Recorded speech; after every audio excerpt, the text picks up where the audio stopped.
MP করেন তার চরিত্র বদলাবে না, সে একই রকমই থাকবে, এই গ্যারান্টি আপনাদের দিতে পারি। আর ওই যে ছবিটা দেখছেন না, মাথার উপরে চশমা তুলে, ওর চোখেই দেখতে পাবেন না। তো মানুষের চোখ না দেখলে বোঝা যায় যে এই মানুষটা কেমন। তা আপনি তো চোখেই দেখতে পাবেন, সব সময় চোখ কালো কাজ দিয়ে ঢাকা থাকবে, ওর দেখা পাওয়া যাবে না।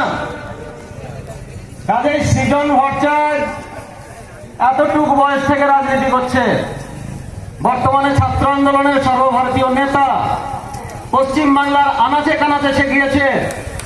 আজকে রিক্সা চালক, টোটো চালক, ভ্যান চালক, অটো চালক, আজকে যারা ইট ভাটায় কাজ করে, টালি ভাটায় কাজ করে, যারা শ্রমিক, তাদের গায়ের ঘামের গন্ধ কেমন সেটা সৃজন ভট্টাচার্য চেনে। আর এখানে বিজেপি আর তৃণমূল কংগ্রেসের যে ক্যান্ডিডেট আছে, তারা